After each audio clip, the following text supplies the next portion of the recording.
Class 10th में और UP board exam 2024 में सामाजिक विज्ञान का पेपर देने वाले हो तो आज की इस वीडियो में आपको पूरे किताब के महत्वपूर्ण बहुविकल्पीय प्रश्न बताने वाला हूं। जितने भी क्लास 10th सोशल साइंस के पूरे किताब के जितने भी मोस्ट इंपॉर्टेंट बहुविकल्पीय प्रश्न हैं आज की इस वीडियो में देख सकते हैं। पूरा का पूरा तैयार करके लाया हूं और पूरे बहुविकल्पीय क्वेश्चन पूरे किताब से जितने भी आपके इंपॉर्टेंट बहुविकल्पीय प्रश्न हैं सबको बताने वाला हूं। और आज की इस वीडियो से आपका 20 अंक जो एमसीक्यू क्वेश्चन पूछे जाते हैं आज की इस वीडियो में आपका 20 अंक बिल्कुल फिक्स करा देने वाला हूं। बहुत ज्यादा मेहनत से इसको तैयार किया हूं, काफी एनालिसिस के साथ तैयार किया हूं। प्रीवियस ईयर क्वेश्चन पेपर से, मॉडल पेपर से जितने भी रिपीटेड क्वेश्चन है उसी को सेलेक्ट करके लाया हूं और इसको तैयार कर लेते हो तो आपका 20 नंबर बिल्कुल फिक्स हो जाएगा। तो वीडियो को एंड तक देखना और वीडियो के लास्ट में एक बड़ा गिफ्ट आपको देने वाला हूं तो वीडियो को लास्ट तक जरूर देखना।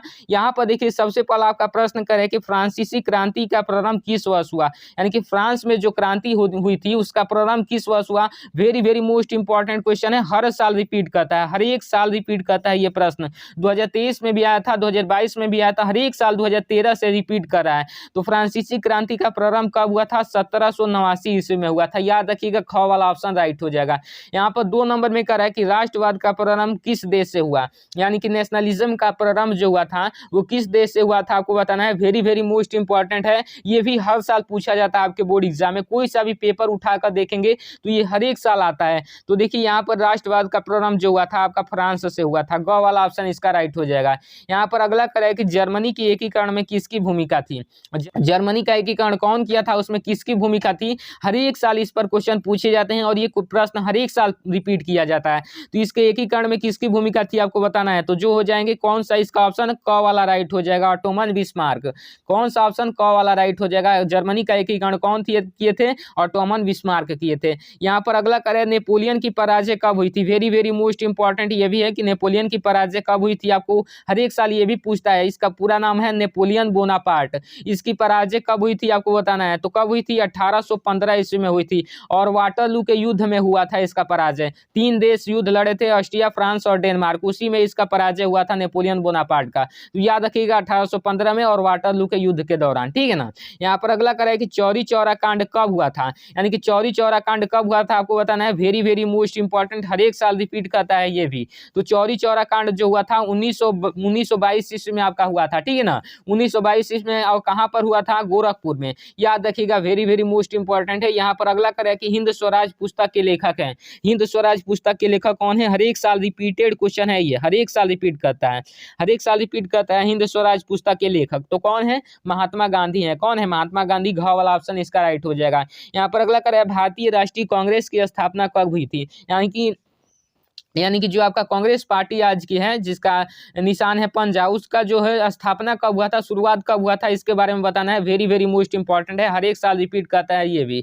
तो ये हर एक साल रिपीटेड क्वेश्चन को ही सेलेक्ट करके लाए हैं। तो 1885 ईस्वी में भारतीय राष्ट्रीय कांग्रेस की स्थापना हुई थी। क वाला ऑप्शन राइट हो जाएगा। यहाँ पर सारी चीजें आपको पूरा अच्छे तरीके से सोल्यूशन बताएंगे, ज्यादा नहीं है, 40 क्वेश्चन लेकर आए हैं, सबको अच्छे तरीके से बताएंगे। यहाँ पर देखिए अगला करे कि प्रथम विश्व युद्ध कब से कब तक चला, यानी कि फर्स्ट वर्ल्ड वॉर जो होता है कब से कब तक चला था। तो देखिए फर्स्ट वर्ल्ड वॉर जो चला था 1914 से 1918 तक चला था।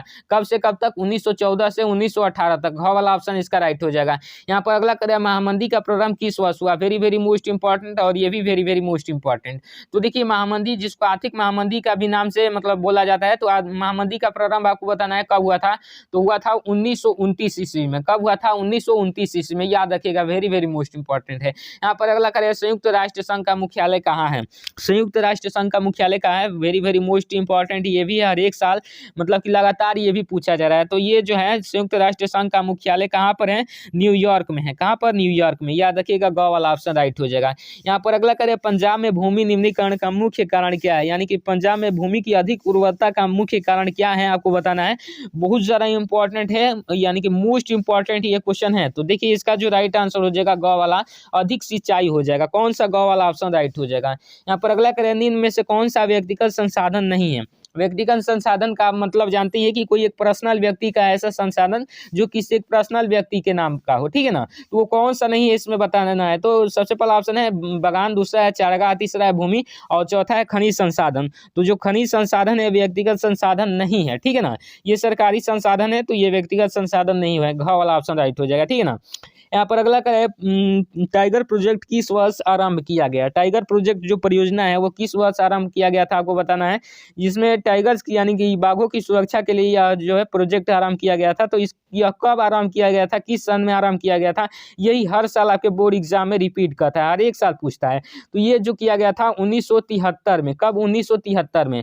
यहाँ पर चलिए अगला प्रश्न कर रहा है, सुंदरवन राष्ट्रीय पार्क किस राज्य में है। ये भी मोस्ट इंपॉर्टेंट है, हर एक साल रिपीट करता है कि सुंदरवन राष्ट्रीय पार्क किस राज्य में है आपके, किस राज्य में है, तो वो है ग वाला ऑप्शन पश्चिम बंगाल में। याद रखिएगा, बहुत ज़्यादा इंपॉर्टेंट है, पश्चिम बंगाल में है।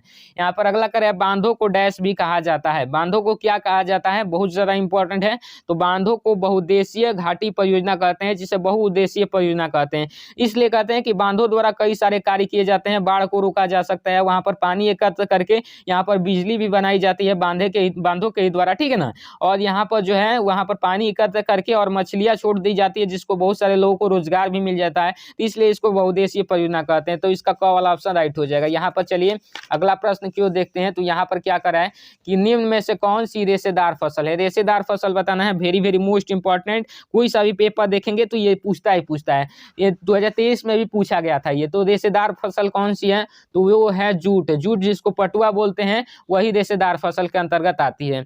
यहाँ पर अगला करा है, कर्तन दहन कृषि किस राज्य में अपनाई जाती है। कर्तन दहन कृषि, और इसको एक और नाम से जाना जाता है, कौन सा नाम है वो, झूम कृषि नाम है। झूम कृषि या फिर कर्तन दहन कृषि, ये किस राज्य में अपनाई जाती है या किस राज्य में पाई जाती है आपको बताना है। तो ये पाई जाती है मिजोरम में। और इसमें क्या किया जाता है, किया ये जाता है कि फसल को काटकर और फिर उसमें आग लगा दी जाती है और वहाँ पर खेती नहीं की जाती है, फिर अलग जगह खेती की जाती है, इसीलिए उसको झूम कृषि भी बोलते हैं। चलिए अगला प्रश्न करें, इनमें से कौन सी रबी की फसल है। रबी की फसल इनमें से कौन सी है बताना है।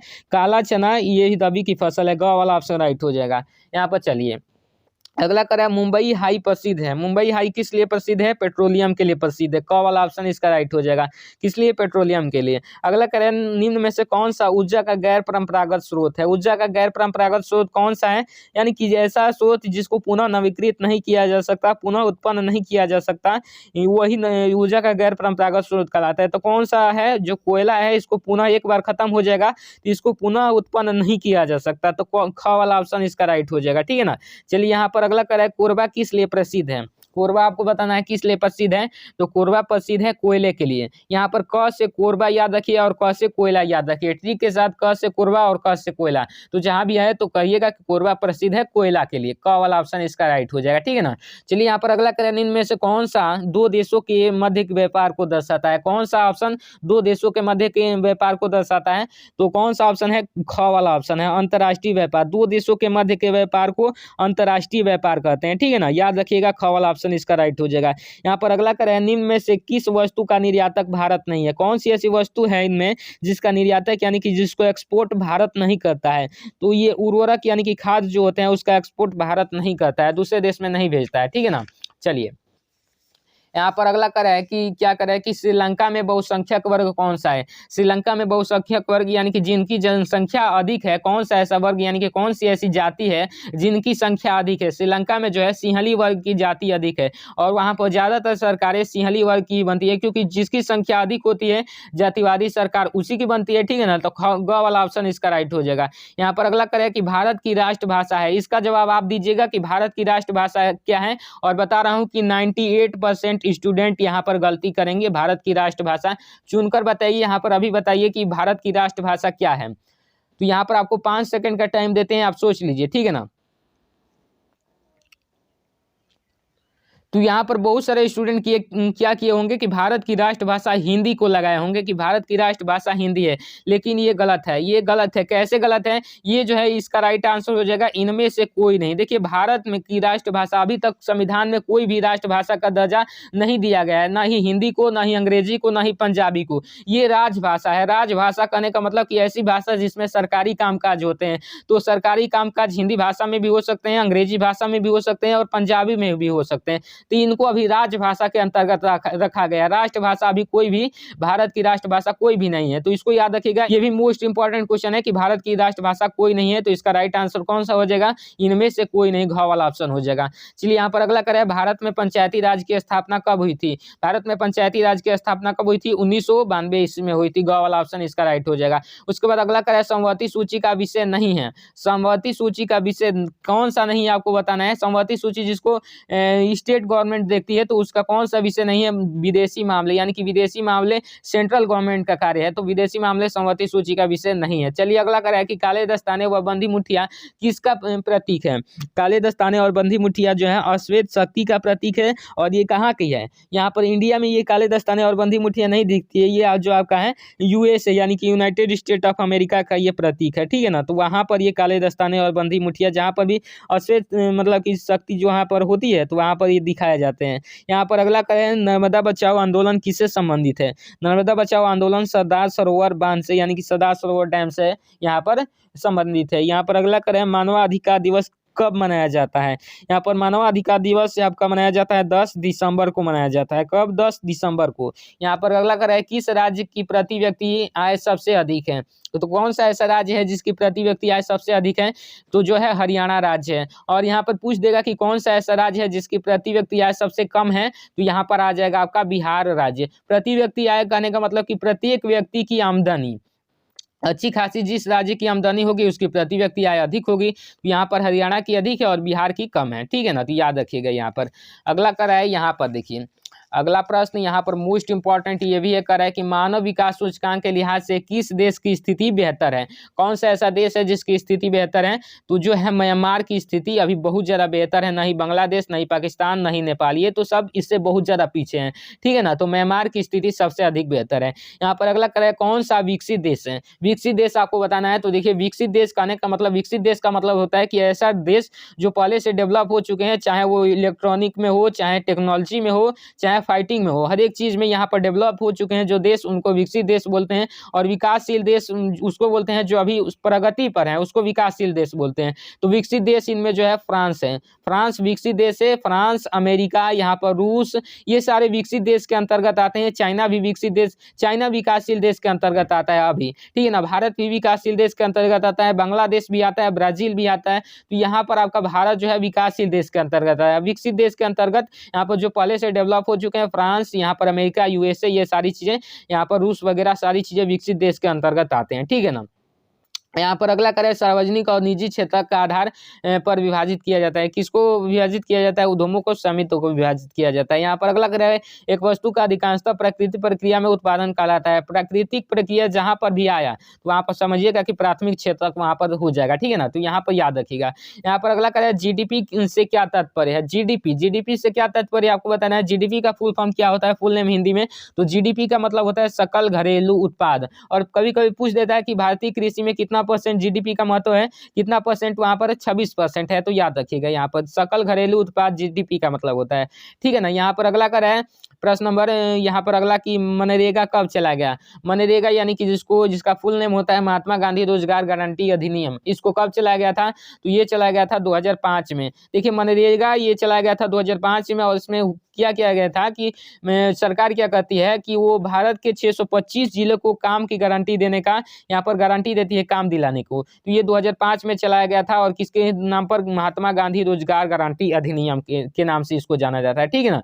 चलिए यहाँ पर इसका कभी कभी फुल नेम भी पूछ देता है, तो इसीलिए बता दिया। यहाँ पर अगला करें, विश्व व्यापार संगठन की स्थापना कब हुई थी? विश्व व्यापार संगठन की स्थापना 1 जनवरी 1995 में हुई थी। इससे होता क्या है कि विश्व में जो भी व्यापार होते हैं उनको ये सारी चीजें ये संभालता है। कौन सा गठन? विश्व व्यापार संगठन संभालता है। उसकी जिम्मेदारी उसके पास होती है, सारी चीजें मैटर उसके पास जाते हैं, जितने भी पैसे की लेन देन वगैरह सारी चीजें उसके पास, उसका जानकारी जाता है। तो इसकी स्थापना हुई थी 1 जनवरी 1995 में। यहाँ पर अगला करें, विश्व व्यापार संगठन का मुख्यालय यानी कि मेन मुख्यालय जो है वो कहाँ पर है?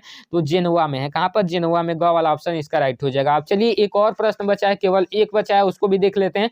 तो भारत में उपभोक्ता सुरक्षा अधिनियम कब पारित किया गया था? कंज्यूमर प्रोटेक्शन एक्ट जिसको बोलते हैं, यानी कि उपभोक्ता के सुरक्षा के लिए एक अधिनियम बनाया गया था। तो ये जो है बनाया गया था 1984 ईस्वी में। देखिए उपभोक्ता सुरक्षा अधिनियम का मतलब समझ लीजिए, जैसे एक कंपनी आती है फेयर एंड लवली जिसको बोलते हैं, उस कंपनी का नाम। तो उसने क्या किया था कि ऐसा मतलब कहते हैं कि हाँ, इसको लगाने से व्यक्ति गोरा हो जाता है। तो एक व्यक्ति 32 वर्ष उसको लगाया था, 32 साल तक लगाया था, लेकिन वो गोरा नहीं हुआ था। तो उपभोक्ता सुरक्षा अधिनियम यानी कि एक्ट 1984 के तहत उन्होंने यहाँ पर कंज्यूमर कोर्ट में जाकर उसके ऊपर केस दर्ज किया था। तो वो हुआ क्या था कि उसको जुर्माना भी देना पड़ा था फेयर एंड लवली को, इसीलिए नाम चेंज करके अब लिख रहा है ग्लो एंड लवली लिख रहा है। फेयर एंड लवली हटा दिया, यहाँ पर ग्लो एंड लवली लिख रहा है, ठीक है ना। तो ये उपभोक्ता के सुरक्षा के लिए भारत सरकार अधिनियम बनाई है 1984 में, जिसके कारण कोई सा भी आपके पास मतलब कोई सा भी उपभोक्ता को थोड़ा सा भी दिक्कत होता है तो कंज्यूमर कोर्ट में जाकर वहाँ पर उसके खिलाफ आरोप दर्ज कर सकता है, शिकायत दर्ज कर सकता है, ठीक है ना। तो ये याद रखिएगा 1984 ईस्वी में। यहाँ पर देखिए पूरा का पूरा हमने यहाँ पर 40 क्वेश्चन बता दिया, 40 बहुत ज़्यादा इंपॉर्टेंट है, इसको तैयार कर लेते हो तो यहाँ पर आपका 20 नंबर कोई नहीं रुक पाएगा, गारंटी देता हूँ 20 नंबर कोई नहीं रुक पाएगा। जितने भी प्रश्न पूछे जाते हैं इन्हीं में से पूछे जाएंगे, हर एक साल यही क्वेश्चन रिपीट करते हैं। पूरे किताब से हमने निकाला है और एक बहुत बड़ा सरप्राइज आपको देना था, वो सरप्राइज ये है कि इसका आपको पीडीएफ फ्री पीडीएफ देने वाला हूँ। फ्री पीडीएफ कहाँ मिलेगा? व्हाट्सएप ग्रुप को जाकर ज्वाइन कर लीजिएगा, व्हाट्सएप चैनल को, तो वहाँ से आपको फ्री पीडीएफ दे दूंगा, वहाँ से जाकर डाउनलोड करके इसको रिवाइज करते रहिएगा। तो आज की इस वीडियो में बस इतना ही। वीडियो कैसी लगी कमेंट में जरूर बताइएगा। मैं मिलता हूँ आपको इसके नेक्स्ट वीडियो में, तब तक के लिए जय हिंद, धन्यवाद।